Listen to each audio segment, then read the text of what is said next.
Hey, Andy. Shabbat shalom. Hi, how are you?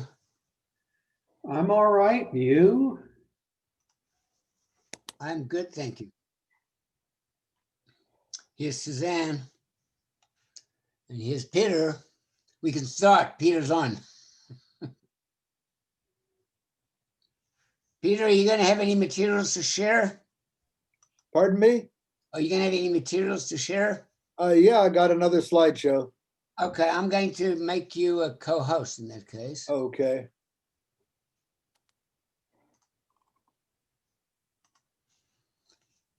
You're a co-host, so now you can share. I appreciate that. Here comes Suzanne Rickles. Woo.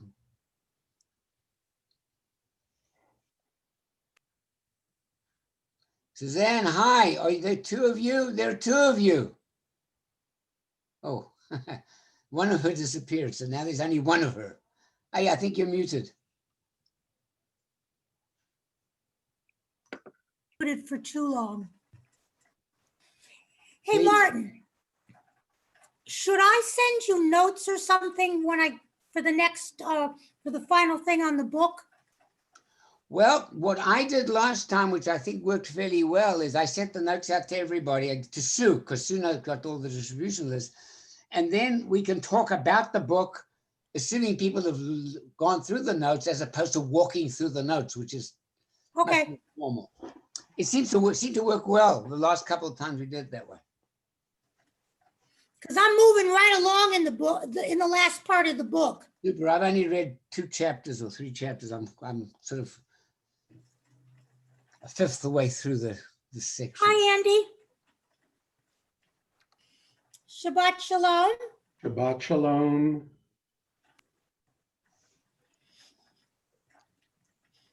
Shabbat I shalom, can't wait everybody. until we're back in the sanctuary and you have to wear your red hoodie. Well, you're going to wait at least 6 months. Well, yeah. Oh, you know, it's a good idea. Okay, moving right along. There are 4 of us. Do we have more people? We have a quorum.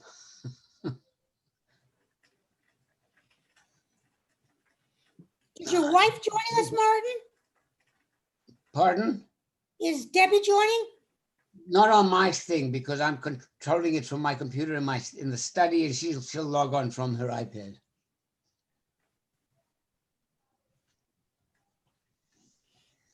It's easier to do it that way because I need my big screen in order to have the participants list up and everything up at the same time.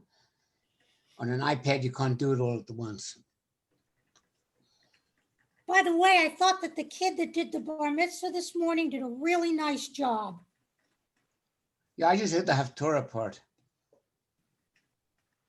He wasn't bad, but he should learn to sing in tune. Well, that would have helped, but I don't know if that was possible. I don't know that. But I admire any of the kids that will do it under these circumstances because you can't have a big party. Well, it's towards some kids to realize what the important part of it really is, right? You do it, and the party part of it doesn't happen really.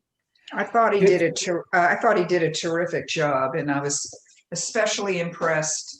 He got a lot of the nuances in the Haftorah and the Torah, you know, the munafs before the tavirs, and his syllabification was right on for a kid. I thought he did a really kick butt great job. I don't know who this family is. I don't know who they are. No, I don't either. Kids have a lot higher comfort these days and more familiarity being on Zoom than being in shul. I think you're probably right. But I mean, I do admire the kids that will do it now because, you know, you have to do it at home. It's not the same. It's not what they thought they were going to have. And Marsha and Al, you both do a great job. Suzanne, I gotta say, you are so kind. You've always got a very kind thing to say. I really appreciate that.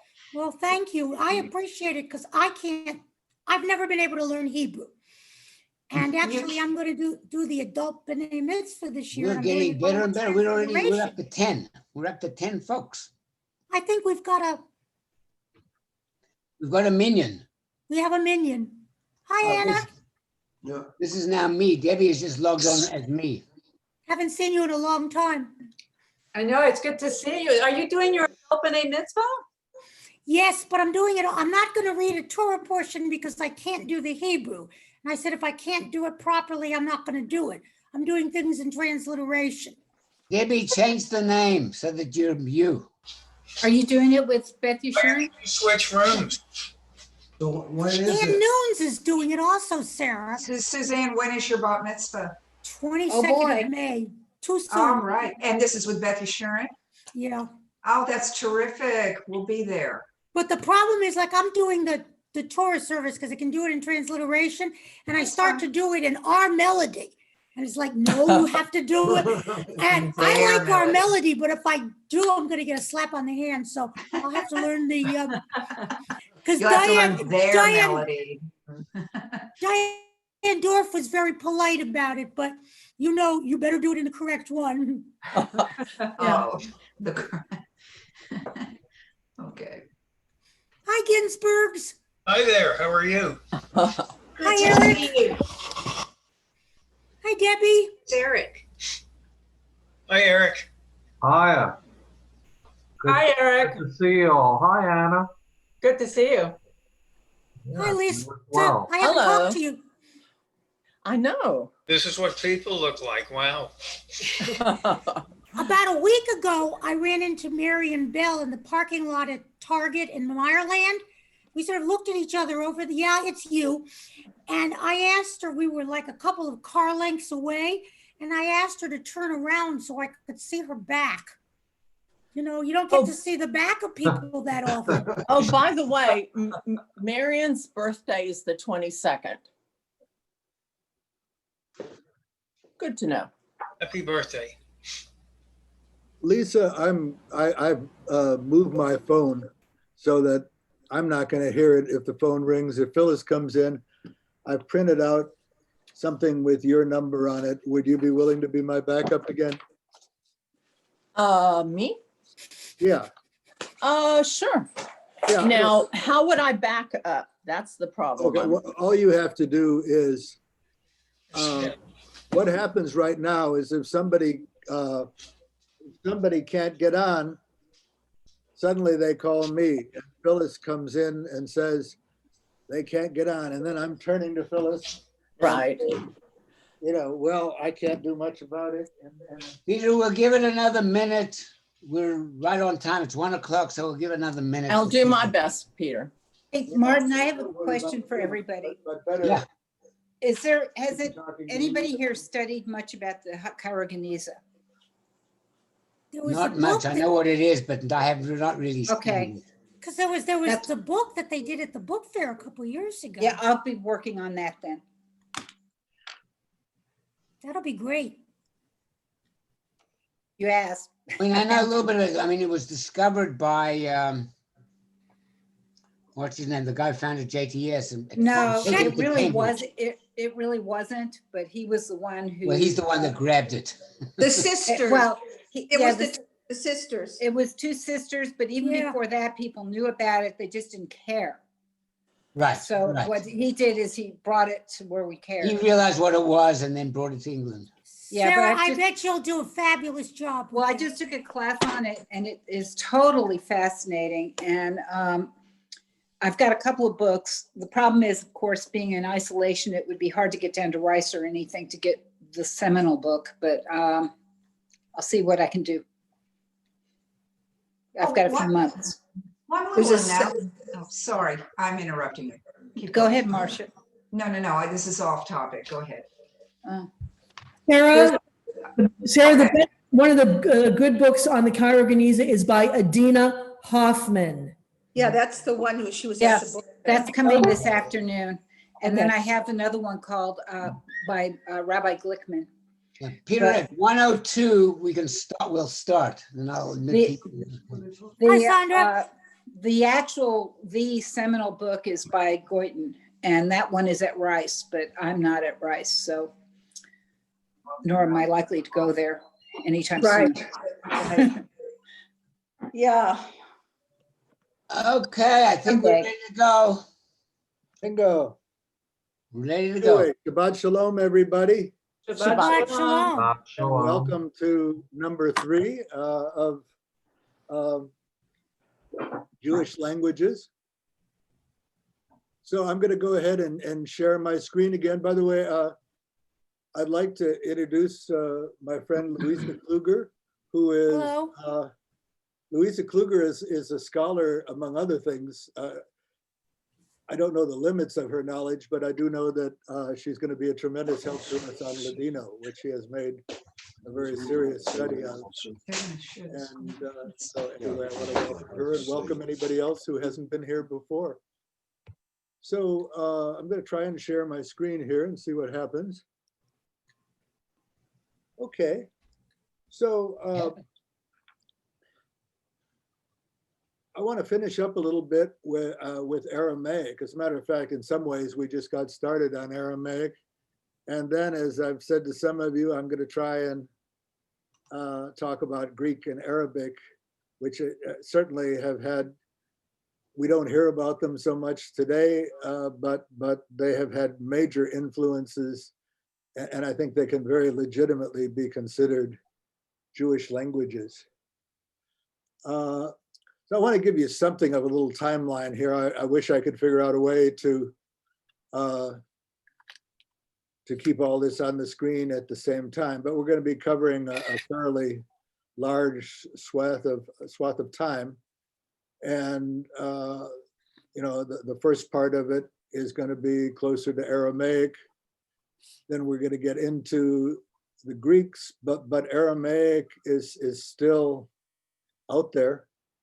And then we're going to be talking a lot about Arabic. So we're covering a fairly large.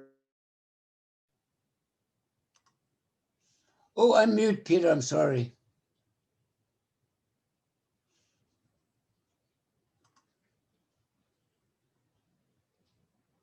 Good, thank you. Can Sorry. everybody hear me? Yeah, sorry. Yeah, it's funny. It's a little bit difficult when I click my mouse. It PowerPoint receives it rather than Zoom.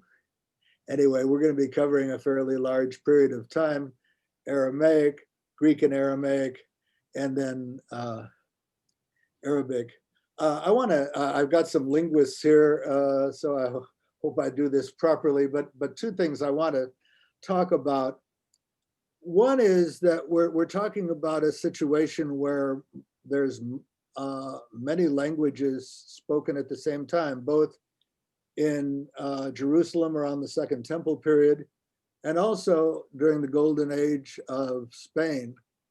So we're talking about a lot of people who were bi and trilingual. It's funny, you get this today in Africa. I've been talking to some people who are in Africa, and in Africa, you often need to speak 2, 3, 4 languages. But the other thing that I'd like to mention, there's a concept called diglossia. It comes from a, I think, 1959 article by Charles Ferguson of Stanford.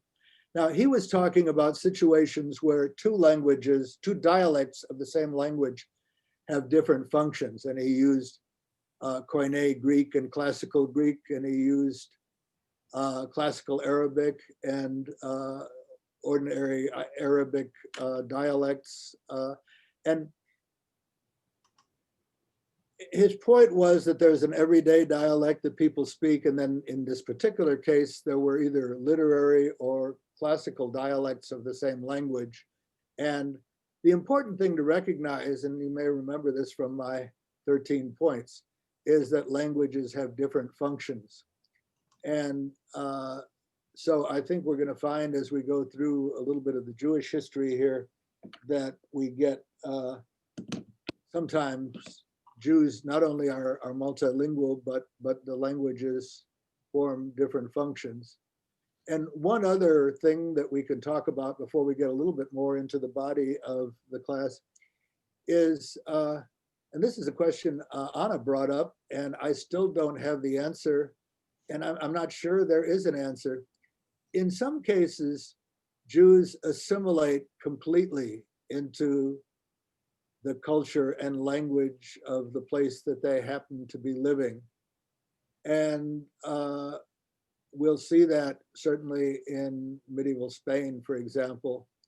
I think I mentioned Bernard Berenson once said there was nobody as German as a German Jew. And I've just been reading in separate books how much Heinrich Heine loved Germany and how much Max Warburg loved, the banker loved Germany. And as a matter of fact, even after the Holocaust, his son went back to live in Germany because in spite of the fact that he had worked for American intelligence as an American, somehow his soul was German. So we're going to find situations where the Jews have blended very much into the culture. And we're going to find other situations when we talk about Yiddish and Ladino more, where the Jews have somewhat lived apart and had their own language, even if they could speak the other language. So we'll be talking a little bit about different languages having different functions. So let's start with Aramaic. And as Nancy had pointed out, Aramaic, there have been traces of Aramaic from even the earliest books of the Tanakh. And you find it especially in later books. And, parts of the book of Daniel are in Aramaic. My understanding is that they start with they start with somebody speaking Aramaic and then just simply go on in Aramaic. There are also loanwords from Persian and Greek that are taken into Hebrew indirectly from Aramaic. So you have a lot of languages here interacting in very interesting ways. I would love to be a social linguist working in Second Temple, Jerusalem, but the gig is not available to me.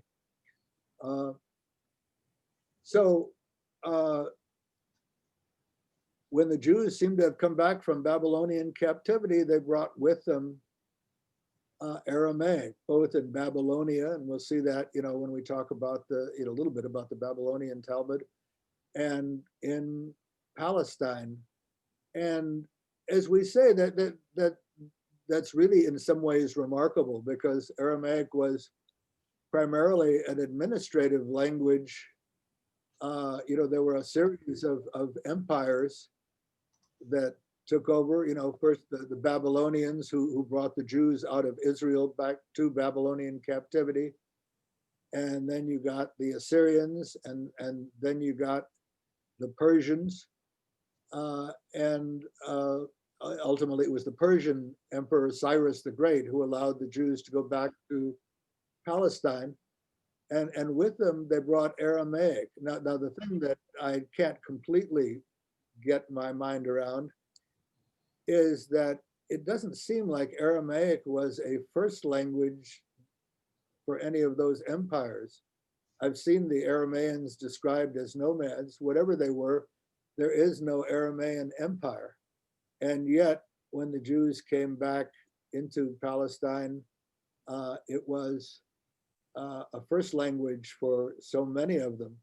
Now, again, this is why I would love to be a social linguist in Second Temple times. I've read different things about how much of Palestine it was a first language, and it seems like it was a first language in the north. Certainly, Jesus spoke Aramaic as his first language. But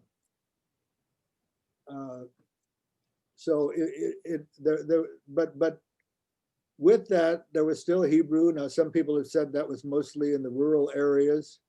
And then there were Hellenized Jews who spoke Greek. But it's fairly clear that Aramaic was widespread. As a matter of fact, if you think about what I had in the slide previously, where you talk about how Aramaized, I don't know, anyway, the influence of Aramaic in the Hebrew of the time, it's clear that in some ways it must have been Aramaic speakers who were trying to write Hebrew. The closest I can come, and I'm people who know more than I can chime in here. It turns out that, and I would like some help if I can get it. The Spanish that's spoken, let's say, in the Valley and even in Houston, is strongly influenced by English. So you clearly have bilingual speakers. Not only do you have loan words, in the case of Spanish, you have words like troque, I've heard of, and lunchar, troque, a truck, lunchar, to have lunch, and parquear instead of estacionar in terms of parking a car. But I've even seen one reference, and I haven't done the research on this, but Ana and Luisa might know more than I do, certainly, that there's even the idea of two-part verbs which don't exist in Spanish. So to pick up something, there's a perfectly good Spanish word, which I think it's escoger, if I'm not mistaken. But some Spanish bilingual speakers will divide that into pick and up in Spanish, which it wouldn't do for a native Spanish speaker. Ana or Luisa, can you add anything to that? Unmute if you want to speak, Lisa. Okay, you certainly don't have to. Thank you, Peter.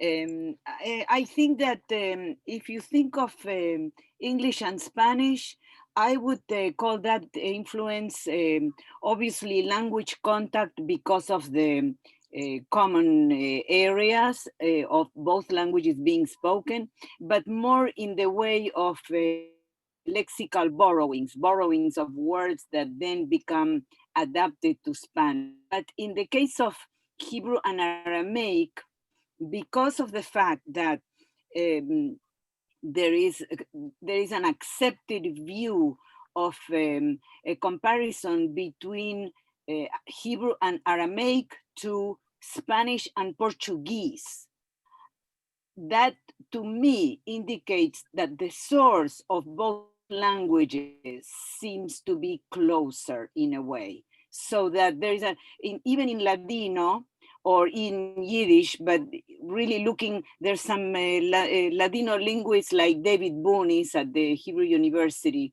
who always describes the Hebrew influences on these Jewish languages as Hebrew Aramaic sources. So to me, there's a closer connection between Hebrew and Aramaic than there is between Spanish and English of the border, for example. Oh, okay, well, thank you. Okay. Further idea of the influences of the fact that the Jews spoke Aramaic in many areas and not Hebrew is the Targum. And it means translation. It goes back as far as the Second Temple period. What's interesting, and I think we see this later on with the Septuagint, that the Targum is not simply a literal translation, but it's an interpretation. And there are but what's really interesting here for me is that the rules for reading the Targum are formulated in halakha. And you know, I had said at the very first lesson that the idea of Lashon HaKodesh and the Mamaloshon were strictly Eastern European, and that was my guess at the time. But as I read further, there was clearly a sense of Hebrew being the holy language. And yet the Targum has a certain sanctity of its own. Let me see if I hope. The Onkelos Targum and the Jonathan for the Prophets have a certain sanctity. One of the Gaons in Babylonia expressed that the that the Targum, which we have in our hands, he's referring to the Onkelos, it has a certain sanctity. And that's not true for other translations into Aramaic. And you know, God, in a sense, created or made possible the Onkelos Targum. And as I say, the Targum is still, it survived Aramaic as a first language, and it's still read in Yemenite synagogues. So what we're finding here is a kind of a remarkable situation where Aramaic persists long after there were, generally speaking, Aramaic speakers. Although, as you remember from the first language, there are still Jewish Aramaic speakers, but it's dying out with my generation.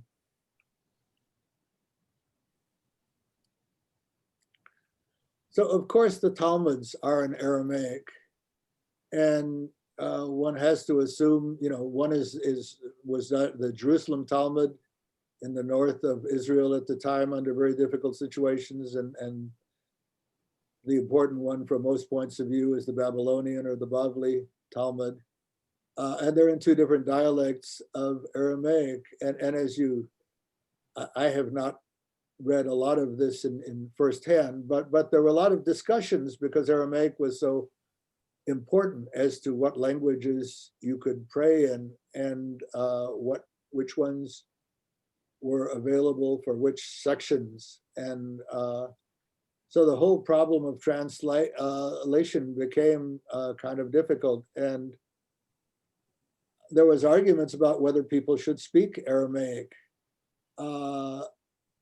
So what was very clear there is that you had Hebrew and Aramaic and Greek all in contact with one another, with Hebrew having a certain privilege.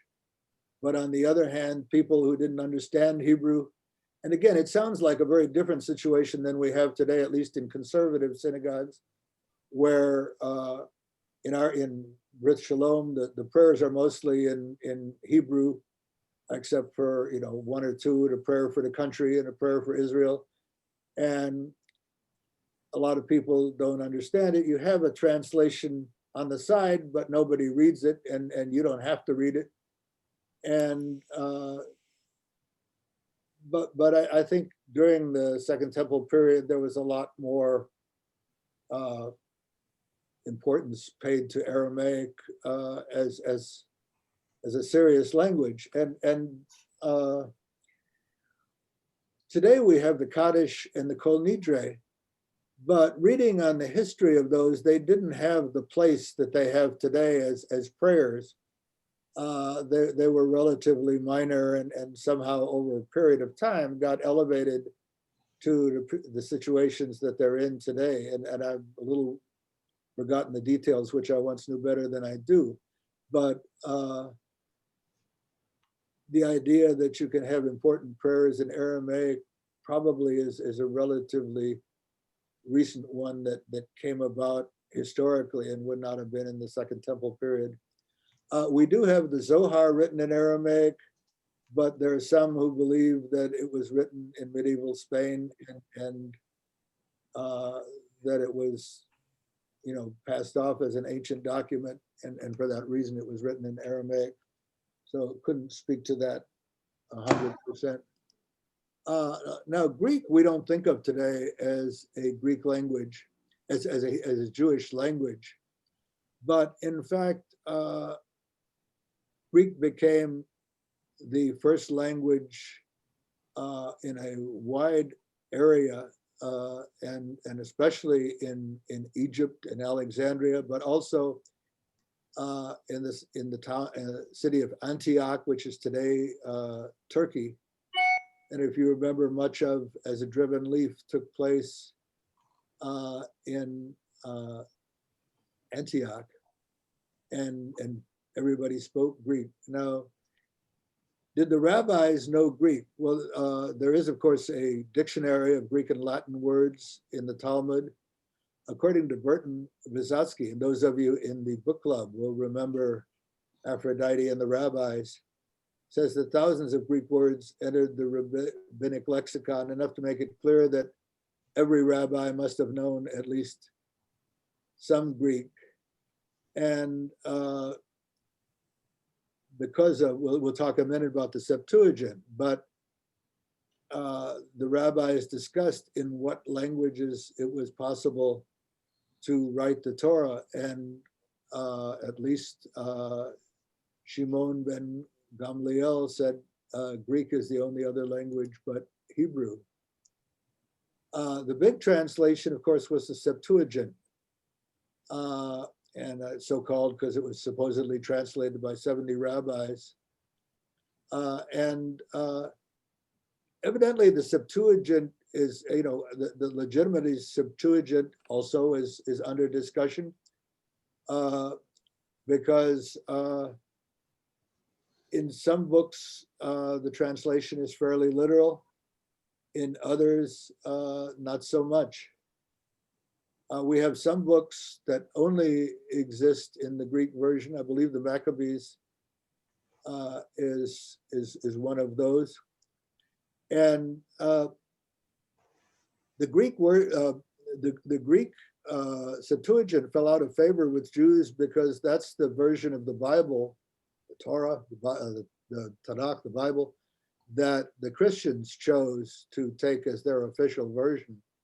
So in that sense, it became a little less valued by Jews. The Dead Sea Scrolls contain documents in Hebrew, Aramaic, and Greek. And today we have words, and maybe some of you can add Greek words, but afikomen, bima, Sanhedrin, synagogue. Apikoros means somebody who does not believe in the faith. And that comes from basically Epicurean. Can anybody unmute themselves and add some other Greek words that we know today, or comment on any of this?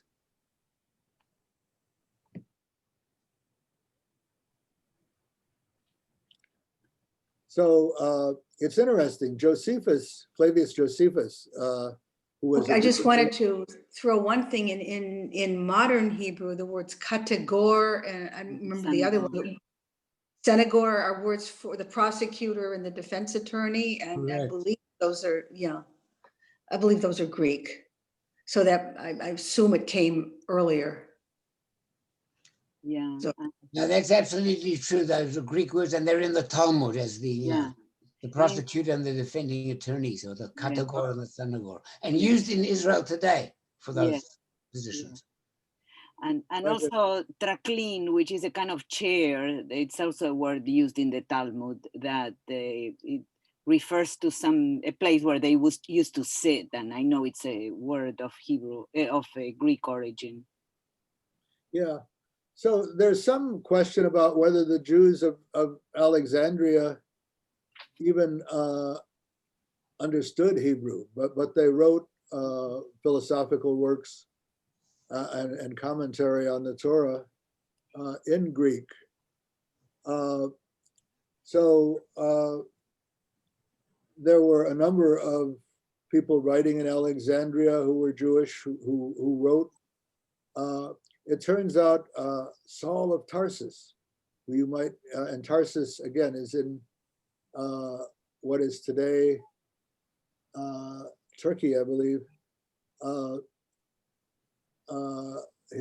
Spoke some Hebrew, but his first language was Greek, and he actually persecuted Hellenized Jews in Jerusalem as a Jew until his great conversion. So, and of course, in terms of the Hasmonean dynasty, in some ways, of course, the Maccabees revolted against the Seleucid Greeks, drove them out of the temple, reestablished, Jewish temple and whatnot.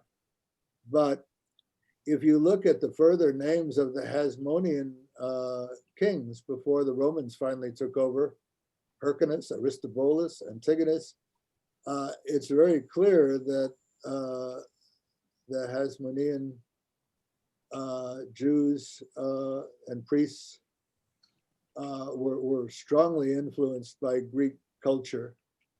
So, I mean, I suppose the Hellenized Jews were probably closer to what we would call, the American Jews today, in the sense that their culture in many ways was American, Greek culture, as many of us today consider ourselves primarily American, or the German Jews consider themselves primarily Jewish. Now, I do want to point out, and maybe I hit it later. Let me get to Arabic. So we have Arabic influence, and again, remember, Arabic is a Semitic language.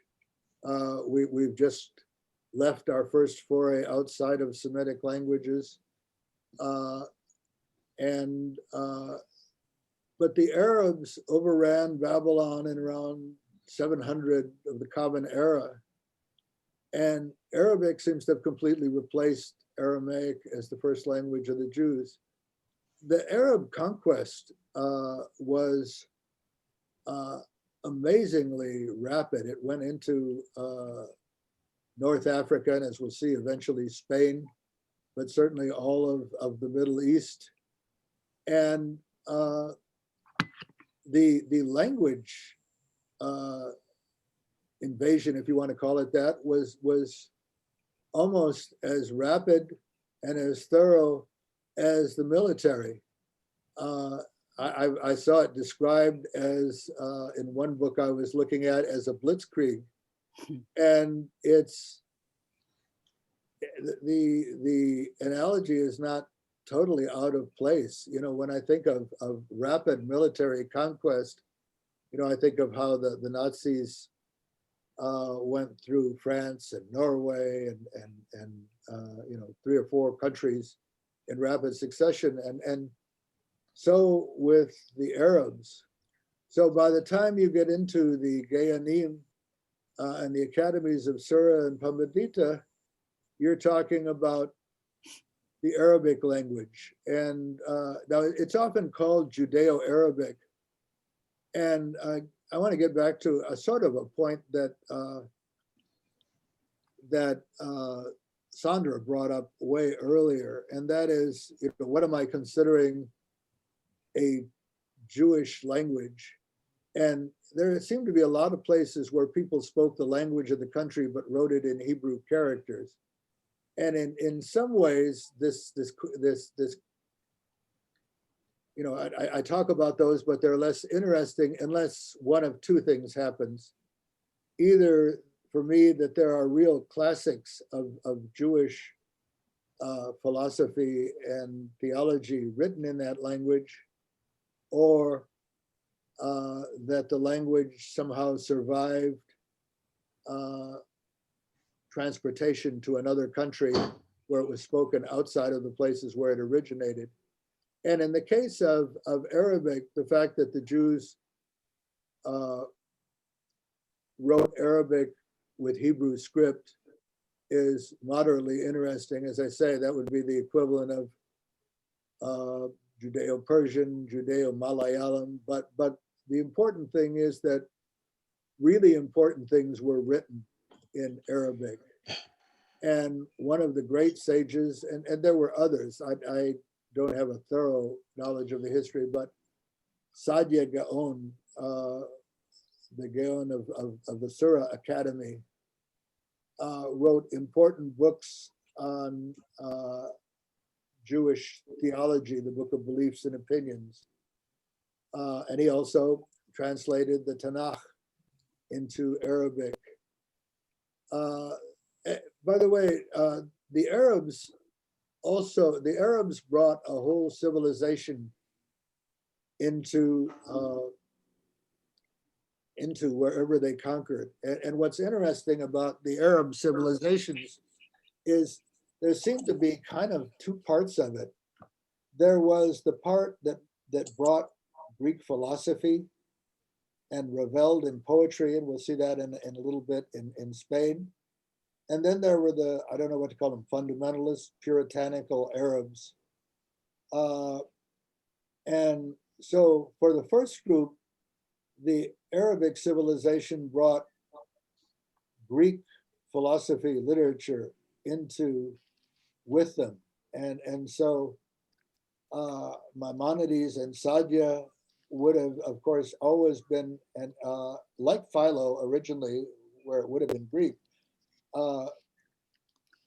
with them came Aristotle, and the rationalism of Aristotle have made their way in many ways into both Sadya and then later Maimonides. So, I mean, it's ironic in a sense because you had you had both strains of Arabic having an influence on Judaism. Peter, what language is the word surah for the academy? What language is the word? You know, I really don't know. Name. It's a city in Babylonia, you know, but I don't know the etymology of it. Okay. Good question. Don't know the answer. So we had Arabic culture in Babylonia, but where it really, in a sense, got interesting is in the golden age of Spain. So the Umayyad dynasty conquered Spain in around, I think, 900. And 711. Thank you. So it was for many years, there were Jews and Muslims and Christians living fairly harmoniously. And Arab culture was the model. This is again one of those situations where the Jews fully assimilated, and the Arabs had a very strong sense of poetry. The Arabic language was the language of the Quran, therefore a God-given language, and so language was very important. There was philology, grammar, study of language, as well as, again, the culture of the Greeks. And it was in many ways a remarkable era. We think of the Arabs today as fairly puritanical generally. I mean, you know, you think about the fact that women in Saudi Arabia only lately got to drive in the last year or so. It's interesting. Fundamentalist Arab women cultured their faces long before it became required for everybody. They were just, I call it fundamentalist avant-garde. But anyway, much of the poetry, by the way, was about wine. So again, this was a very pleasure-loving, and even the Arabic poetry and the Jewish poetry was about wine and love, so it was a remarkable time. There are two great names that come out of that. One of, and I've got them kind of chronologically in the wrong order. Earlier, we have Judah Halevi, who was, again, an all-purpose scholar, poet. And again, these tended to be an age of polymaths where people wrote on philosophy, a number of subjects, and then, of course, the great Moses Maimonides. So again, the reason that I consider Arabic to be a Jewish language is that great works were written in Arabic. So let me start with Judah Halevi.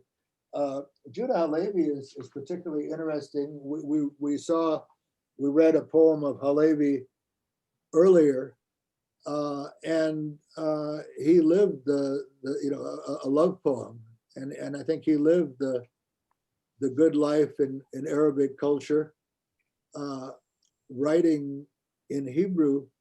But again, the models for Hebrew poetry in the Golden Age of Spain were Arabic models, and Jews wrote in Arabic, of course, even in that time.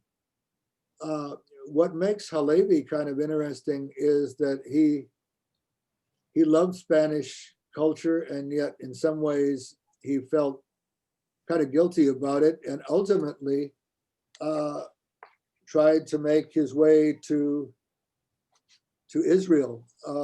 We don't know that he made it all the way, but we have him, I think, in Morocco. But he decided to leave the pleasures of Spain and go to Israel. I have one other poem from him here. My heart is in the east and I am at the edge of the west. And how can I taste what I eat? How can I enjoy it? How can I fulfill my vows and pledges while Zion is the domain of Edom and I am in the land of Arabia? It would be easy for me to leave behind all the good things of Spain. It would be glorious to see the dust of the ruined shrine. So you can see that at some point he found the wonderful hedonistic culture of Spain no longer to his taste. His most famous book is the Kutsari, which is kind of interesting, evidently by legend and perhaps by real history, and I'm not sure which. The Khazars converted in the East, converted to Judaism. And so in the Kutsari, Halevi creates dialogue between the king of the Khazars and a Christian, a Muslim, and a Jewish representative who try and convince him to convert to their particular religions, and ultimately the Jewish rabbi prevails. Maimonides, there's what can you say about Maimonides? But on the other hand, what did amaze me is that if you look at his Mishnah Torah, which of course was the first great Jewish compilation of Jewish law, trying to simplify what was in the Talmud, or at least cut it down so that your average Jew could follow it, was in Hebrew and very good Hebrew. And again, by this time, the Hebrew was no longer Aramaized or under Aramaic influence. But of his three classic works, two of them were in Arabic. His first really great book, Commentary on the Mishnah, which it took him 10 years to write, and was supposed to make the Mishnah available to your average Arabic-speaking Jew.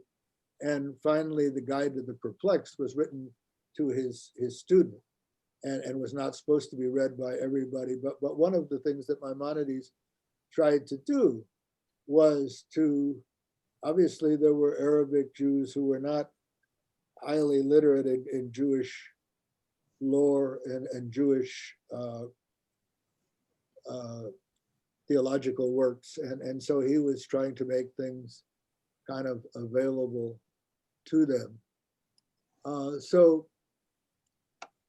what we see again is really multilingual societies with sometimes Talmudic rabbis trying to sort out what languages are permissible when and where, and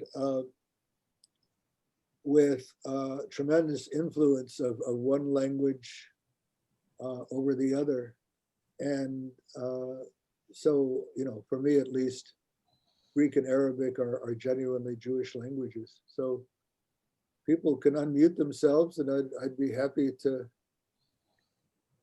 do discussion. I don't know that I have answers for every question, but welcome to give it a shot. Go ahead, folks. Anybody who wants to say something, unmute and have at it. I'd like to know if anybody actually knows the supposition that I put in the chat about Bima and Bama, and whether Bima is indeed Greek or is it a Hebrew from Bama, which is in the Tanakh. So that's just wondering if anybody actually knows that. I looked at, I have two iPads around, so I looked it up in Wikipedia. Wikipedia says it's Greek, for whatever that's worth. It's, crowdsourced. By the way, I found, there are a number of the Jewish encyclopedias online. I felt a little guilty going too much online, but on the other hand, I used the books I had here. It didn't try the library, but the Jewish encyclopedia was occasionally helpful as well. Yeah, the word bima, even if it is Greek, fits very well into Hebrew, where these other words like katagor and sanagor and apikoros and all these words don't fit Hebrew very well. So when you write them in Hebrew, they look like hell and you can't pronounce them. Whereas I just thought it had too few syllables to be Greek. Yeah, so it fits in because to produce a play, to stage a play, is levayem. So it's become a Hebrew verb. And you can't make the word katagor into a Hebrew verb that easily. No. So Merriam-Webster says that bima is from late Greek, bima, a raised platform. So there at least is a Greek word that it comes from listed. So bama, which comes from the Tanakh much earlier than Greek, is also a ritualized raised platform. Right. The question is, do we know how it got into the Greek? But I can tell you at least Merriam-Webster's under etymology, it's bima from the Greek step or tribunal, for what that's worth. That's congruent with Wikipedia. Merriam-Webster probably got it from Wikipedia. Well, we're going to look it up. We're going to look up the word bima in the Hebrew dictionary, right? The Hebrew equivalent of Webster, and see what they say. But I've been buying one volume of Talmud as Daf Yomi's been going on, which is kind of an absurd way of doing it. But Steinsaltz has notes in it, and very often he's pointing out that a certain word came from either Persian or from Greek. So it's common. It's interesting that, one of the questions that I haven't figured out is when people assimilate to a culture and when they don't, and why a language can spread so rapidly, and then sometimes it doesn't. And for some reason, the Persians never, even though they're Muslim, they kept the Persian language, and the Jews of, I think more modern Iranian Jews do speak Iranian or Persian, but I've never quite figured out when a language can rapidly take over, as Aramaic did, and especially Arabic did, and when there's resistance. So Andy suggested that was the language of people who moved around a lot. So the lingua franca of the people who were in motion, much like English is today, I guess. Yeah.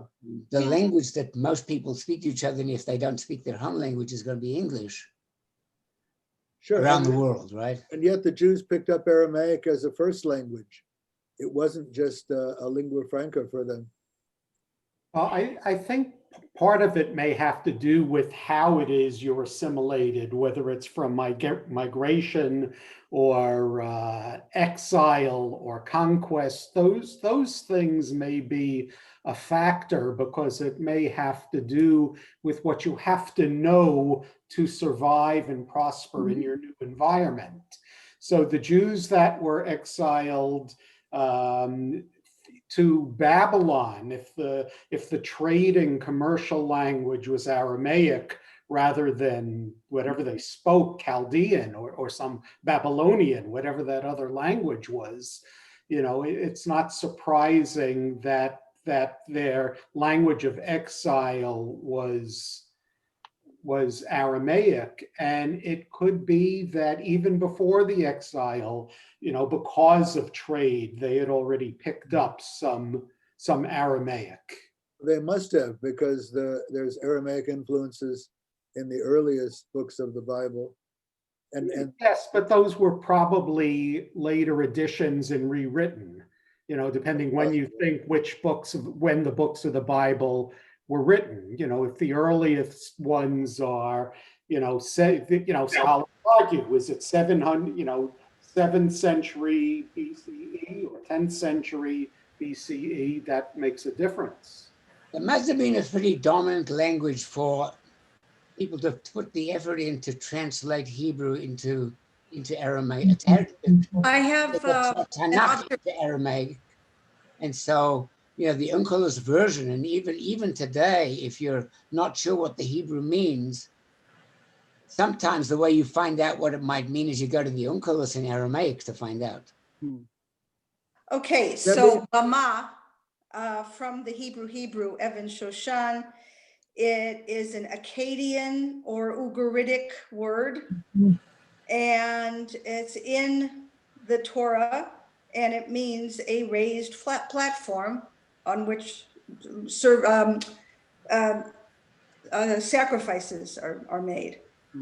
So this suggests that the Greek took it from the Akkadian. Akkadian, by the way, is Semitic.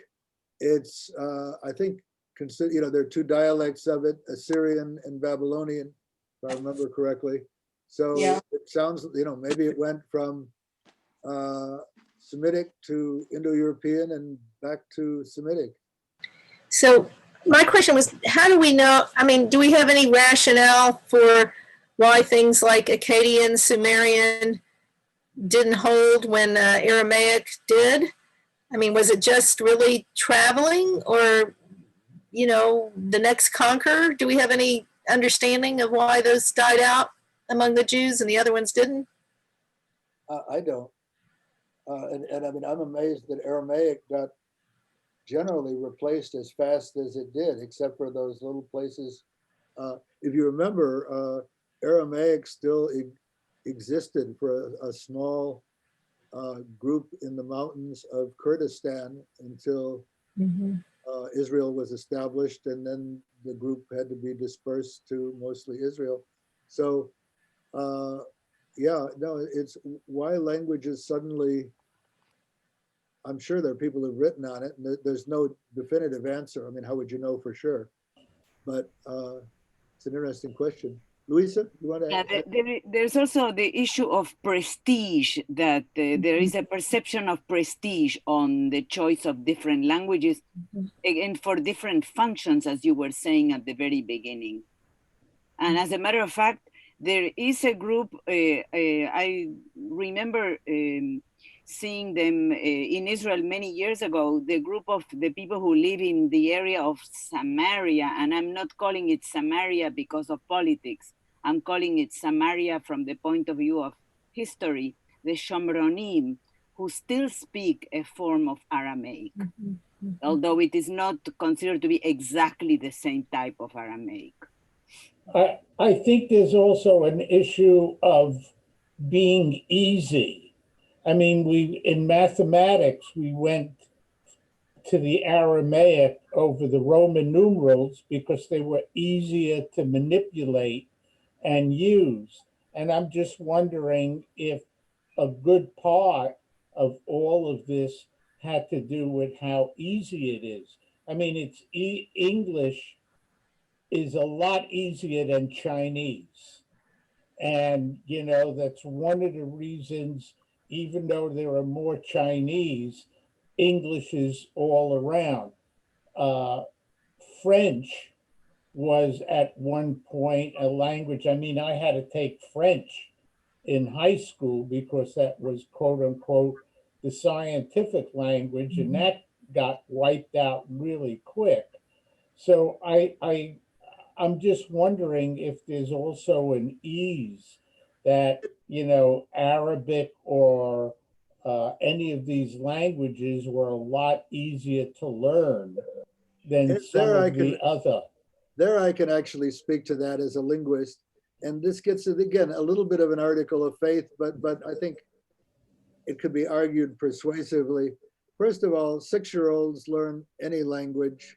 So the idea of what languages are intrinsically easy or intrinsically difficult is you know, there are languages with more complicated vowel systems or more complicated consonant systems. But and the other thing is that these languages were, for the most part, Semitic. And yet, if you think about it, the Jews of Alexandria learned Greek, which was an Indo-European language, which would have been very difficult in theory for a speaker of a Semitic language. So I think there are areas where simplicity works. In the case of language,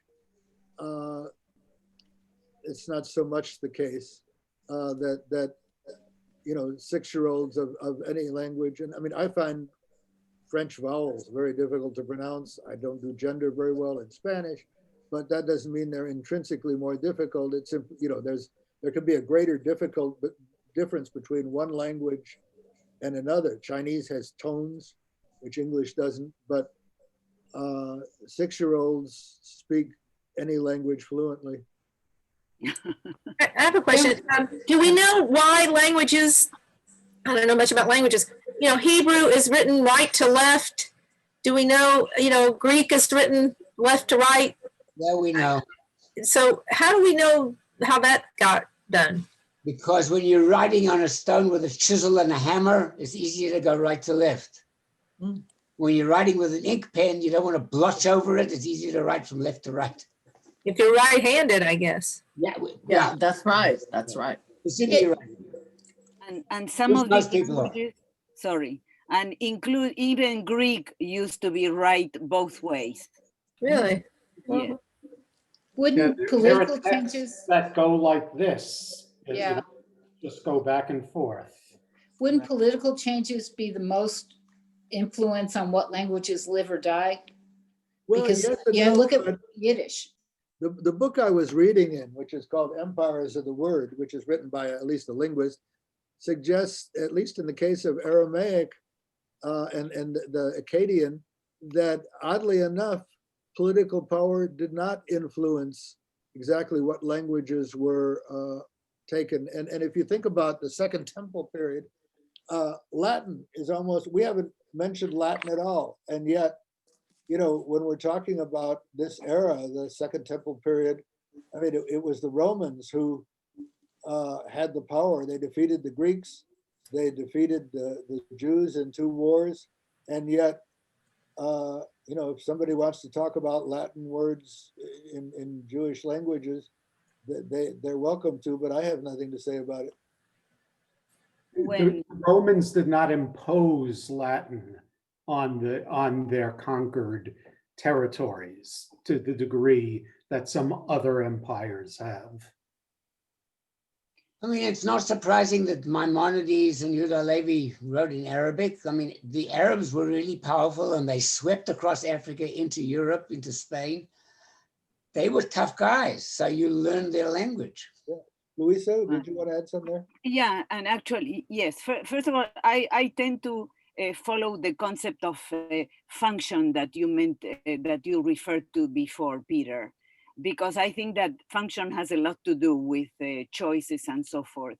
In the case of the Jews of Spain, for example, and Latin, I have also, it is my understanding that they did not want to learn Latin because of all the history of dislike of from the Jews towards the Romans. But the Jews in Spain had a big role in the school of translators in the 10th century, when they were translating Arabic science treatises into Roman language, and they had a big role in that.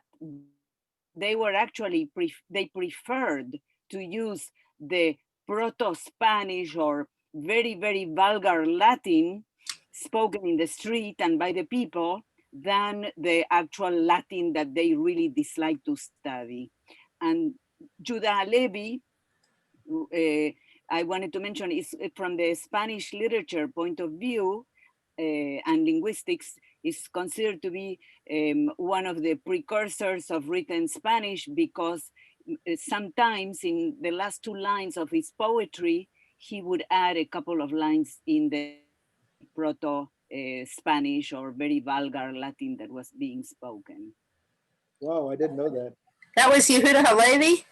Yeah, Judah Halevi. He's considered to be very important in terms of Spanish written poetry for that reason. Luisa, So he would add a few lines of what at the end?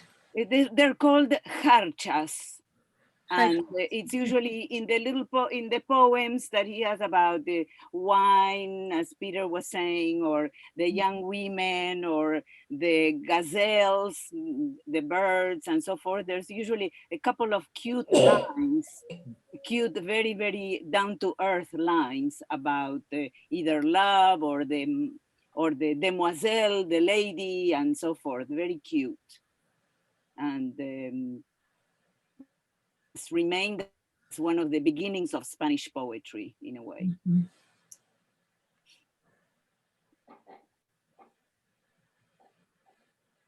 Good. Well, that's really. Any other thoughts?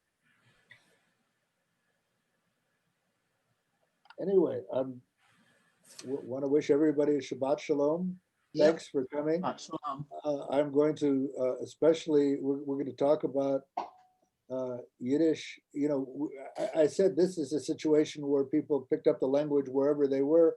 Next time, we're going to pick up languages which were maybe originally from a particular homeland, but traveled someplace else where the language was not, the language around them was not the language that Jews were speaking. And that's going to be mostly Yiddish and Ladino, and I'm going to be leaning quite a bit on Luisa's expertise. Yay! Thank you. Yay, Luisa. Peter, can I ask a question? I am humbled, Peter. Thank you. You're talking about like Yiddish and everything they carried with them, say from Germany to here. Yeah. But other languages, it sounds that you talked about today, it sounds as if they did not carry with them if they moved elsewhere or very minimally. Yeah. Did I misunderstood anything? No, I think that's correct. So do you know why? The whys are difficult. You know, as Luisa said, it has something to do with prestige, how much you identify with the culture. You know, I mean, Yiddish today, of course, and Ladino too, to an extent, is dying out. You know, was once a much more vibrant and with a much greater, you know, the Holocaust had something to do with that. But on the other hand, my grandmother spoke Yiddish as a first language. My aunt could speak it, but was primarily an English speaker. Phyllis and I have a common vocabulary of maybe, I don't know, 30 Yiddish words that we both understand. And our daughter, some, and our grandchildren, there's almost nothing left of Yiddish. So languages can you can carry them with you, and Ladino went with the Jews out of Spain to Turkey and Greece and stuff, and other languages simply disappear. For example, Jews speaking Portuguese. Portuguese was Spinoza's first language, but as far as we know, there's no, unless anybody knows more than I do on this, there's no Portuguese equivalent of Ladino. Yes. Yeah, but Portuguese is somehow very much embedded in Ladino, because what happens is that when the Jews leave Spain, the linguistic situation in Spain is not monolithic. It's the opposite. It's extremely complicated. There are many languages or many varieties of that spoken Latin, vulgar Latin everywhere. And Portuguese is part of that whole mixture that later becomes Ladino. So Portuguese is really there. Well, but the question I had kind of is, when Spinoza and his gang got to Holland, Oh, yeah. But did Portuguese survive in the way Ladino survived in Spain? I don't think so, because I don't think so, because what happened was that the group that ended up in the Netherlands was a group that by the time Spinoza was there had too many generations of not speaking the mother tongue anymore. So that particular group regarded as a major group of Ladino speakers. The importance of the Netherlands, for example, was that it became a huge publishing industry for them to publish books, for example, in Ladino. But it doesn't mean that they were actually speaking it. It was really for the markets, so to speak. Okay. There was also the political issue of Yes. Spanish Yeah. Netherlands becoming independent and turning into Holland. I think you would probably be persecuted even more if you were seen as a supporter of Spain while Holland was trying to become independent. Absolutely, absolutely. Yeah, the Spanish Jews in those areas, when they left Spain, they were divided in groups. The biggest group is the one that ended up in the Ottoman Empire. But there was a group that ended up going south to Africa. And then there was the group that first went to Portugal, then Italy, France, and then the Netherlands. And from that group from the Netherlands, there was a group that much later ended up coming to the northern part of Brazil. And that was the group that ended up in New York, but they were no longer, in New Amsterdam, in New York, but they were no longer Ladino speakers at all. The bulk of speakers was in the Ottoman Empire. So what did they speak? Portuguese? Oh, I'm sure that they were speaking the language of the land. Okay, so we'll bring it to a close. The next session will be in January. The third Shabbat in January 2021 is the 16th. So I got that right? That's correct. That's correct. After Peter does January and February, we're ready for a new series. If there's anybody in this call that thinks they have something they would like to teach for 3 or 4 sessions, because it's a topic that is near and dear to them, please volunteer. I have some ideas, but I'm looking for others. Peter Baker, maybe you can teach Jewish physics. But Carol Bodenheimer, maybe you've got something. Maybe there's some other people that have some ideas. If you do, please contact me, because we're always looking for these 3 to 4 month segments. Peter's an outlier. He agreed to do 5, but 3 or 4, 3 is the minimum, 4 is kind of the average. If anybody's got a topic that they really care about, this is the place to test it out on us. Martin, I said I would try to work up on the Geniza. This Geniza thing is a very good idea, by the way, Sarah. It's fascinating. It is totally fascinating. If you could contemplate doing that starting in March, that would be wonderful. Absolutely. Will do. Onward. We have a topic. Ladies and gentlemen, you heard it first here. That's why I was trying to take a sense, because I didn't want to do it if other people knew it better than I did. So if you need books Carol, from I like the that. library, talk to Steve Baker. He can help you, I'm sure. So Lisa said she would. I've got to see if it's loanable. Thank you. Steve can take them out, I think. Can't you, Steve? Oh, I think so. I think you can. I've only gotten one book from interlibrary loan, and so that could have been a special case. They don't even let retired faculty into the library these days. Oh well, No, or alumni. But I've borrowed books for my presentations on Italian Jews from Fondren Library at Rice. Now I had to join Friends of Fondren Library, which you pay for, but well worth it. Yeah. Did Well, you do the- everybody, thank you. This has been a record attendance. We had 22 or 23 connections on this call, Mhm. on this session. So that's about as good as we've ever had it. So Peter, thank you very much. And we'll look forward to the next one in January. Louisa, if you will send me, or, send to Peter your email address, I will add you to our email list. Who's speaking? Who's speaking? Sue Resnick. Sue Resnick. Oh, okay. You can't see her. She's Shabbat Shalom and happy holidays. Thank you, Martin. Christmas to those who celebrate, and Happy New Year. Happy Thank you. Shabbat Shalom. Thank you, Peter. Shalom. See you all. God, shall we say. Thank you. Bye-bye. Thank you, Peter. Bye-bye. Bye. Thank you. Thank you.